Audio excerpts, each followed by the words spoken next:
أنا كنت في قبل فترة وجيزة مكة المكرمة في الحرم. ادعو الله حتى يا أخي لو ما تعرف الأدعية الواردة الثابتة عن الرسول صلى الله عليه وسلم. بعض الناس ما يحفظ، عوام، أو أنه ما بعض الناس يقول أنا متعلم بس ما أقدر أحفظ أدعية باللغة الفصحى كما وردت عن الرسول صلى الله عليه وسلم في السنة المطهرة، ولا كما هو معلوم الأفضل أنك تسأل الله سبحانه وتعالى بالأدعية الواردة في الكتاب أو في السنة أو على لسان الأنبياء عليهم السلام. فوجدت شخص شايب من الشام بجنبي يصلي، يقول لي والله عجيبة، يقول لي أنا مظلوم وابني انظلم وأنا جاي من حلب، أدعي ربنا أنه سبحانه وتعالى يفك كربي، أعطيني يا شيخ أدعية. أعطيته بعض الأدعية: يا حي يا قيوم برحمتك أستغيث أصلح لي شأني كله ولا تكلني إلى نفسي طرفة عين ولا إله إلا أنت سبحانك إني كنت من الظالمين. أعطيته. قال يا شيخ أنا عندي مصاري كثير يعني تاجر بس ما أقدر أحفظ، عطني دعوة الله ينجيني بها. سوري وش بكلمه بغير لهجة إخواننا السوري، وحنا قدام الكعبة الحين يعني مستقبلين الكعبة نرى أستار الكعبة.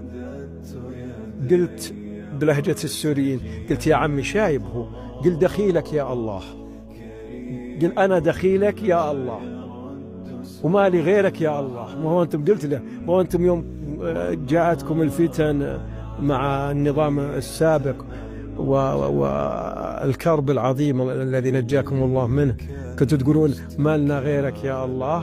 هذه قمة التوحيد، ما لنا غيرك يا الله.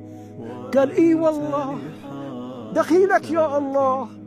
بدأوا إيش دخيلك، والله يا أبو صلى، ويبكي دموعه تتدفق أنهار.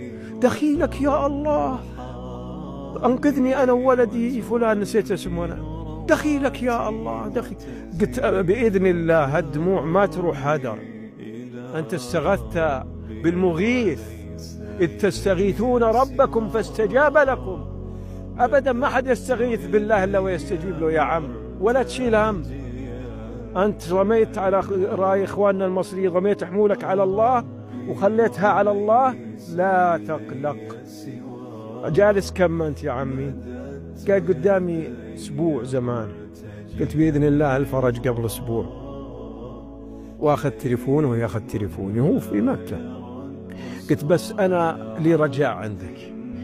قال أمرني. قلت إذا الله فرج كربك تكلمني تبشرني. سبحان الله، ما مضى يومين ما كلمني، ونلتقي في الحرم في نفس المكان وياخذني بالحضن. قال ما لنا غيره وما حلها غيره، ما لنا غيره وما حلها غيره. أبشرك فرج الله عنا وأنا هنا، ما انتظرت لين أسافر الحلب.